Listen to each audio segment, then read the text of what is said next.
You need to leave. Your kids are too noisy and messy. Patricia slammed her fork down, glaring at me across the dinner table. My name is Olivia, and at 34, I was being told by my mother-in-law to move out of a house she thought was hers. What she didn't know was that before he passed away, her husband George had secretly left the house to me, knowing exactly how she would act once he was gone. The kids were just playing outside, Patricia, I said, wiping my daughter's chin. They're 6. That's what kids do. Patricia scowled. This is my house, and I won't have it turned into a playground. James and I raised Michael without this kind of chaos. She gestured at the children's artwork on the fridge like it was an eyesore. Across the table, my brother-in-law James nodded in agreement while his wife, Sophie, smirked. They had moved in months ago after James lost his job, but somehow, their presence never seemed to bother Patricia. You have until tomorrow to leave, Patricia continued. I talked to Michael, and he agrees.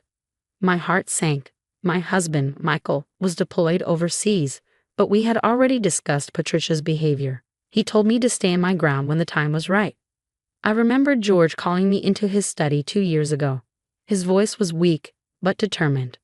Olivia, listen to me. Patricia will try to take the house from you. She's always resented how much Michael loves you, but I've made sure she can't. The house is yours. He handed me an envelope with all the legal documents proving I was the owner. You'll know when to use these. Now, as Patricia planned how she would redecorate her house, I knew that moment had arrived. You can't just throw them out, Mom.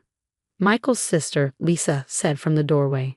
She usually stayed out of family fights, so her support surprised me. Patricia waved a hand dismissively. Olivia has money from her parents. She can find an apartment. I held my children close and whispered, It's okay. We're not going anywhere. Patricia's face darkened. Did you not hear me? I want you gone by tomorrow. I stood slowly, my chair scraping against the floor. Patricia flinched at the noise. Actually, Patricia, we need to talk.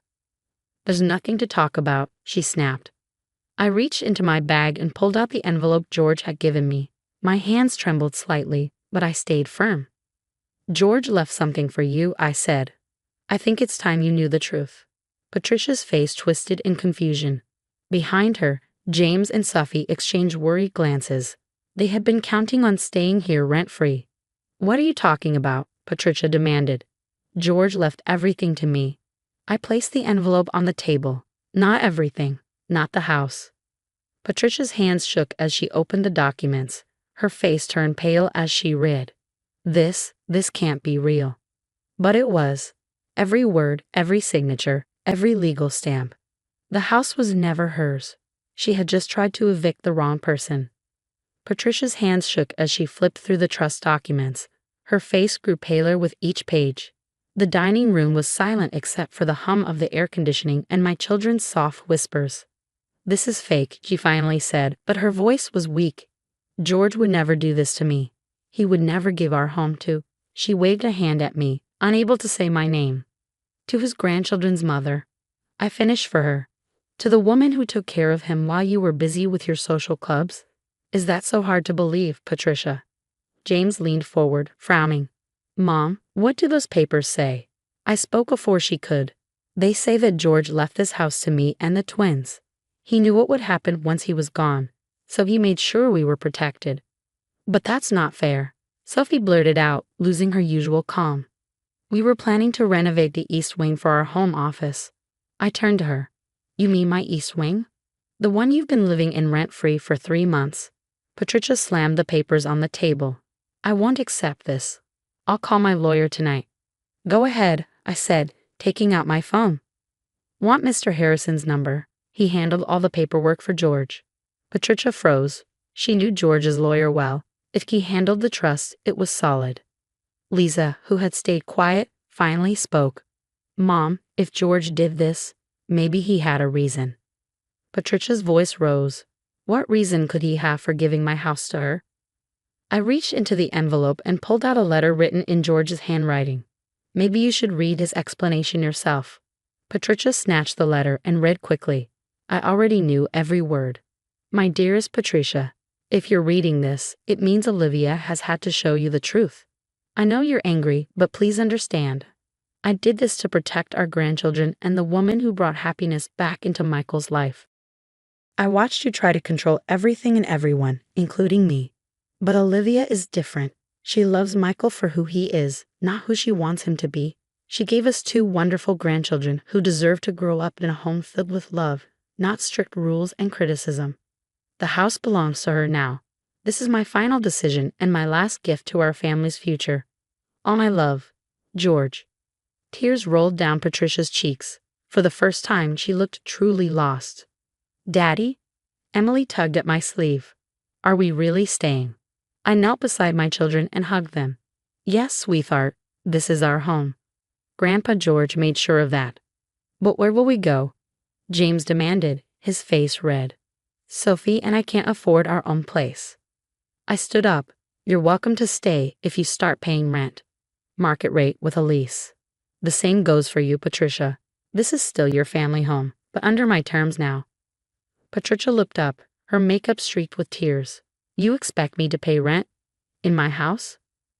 Not your house, I corrected. And yes, I do. George left instructions for how the house should be managed. I'm just following his wishes. The room went silent. James and Sophie whispered to each other. Lisa gave me a look of reluctant respect. Patricia just sat there, holding George's letter. After a long pause, she finally spoke. He really planned all this. He did, I said. He wanted to make sure the twins always had a home, and that I had the power to protect them, even from family if necessary. Alex's foot accidentally kicked the table leg, making a loud noise. Normally, Patricia would scold him. But this time, she just stared at the twins like she was really seeing them for the first time. I need time, she finally said, smoothing her napkin. To think. I nodded, putting the documents away. Take all the time you need, but understand this, we're not leaving.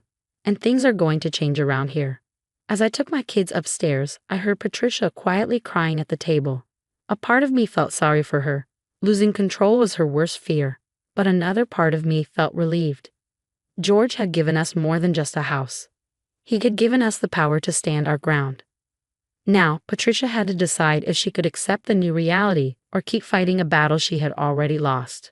The weeks following the revelation brought dramatic changes to our household. Patricia had retreated to her sister's house to process, while James and Sophie scrambled to find alternative housing once they realized I was serious about charging market rate rent. My phone buzzed one morning as I was helping the twins with breakfast. It was a text from Michael. Mom called me crying, said you stole her house. Want to tell me what's going on?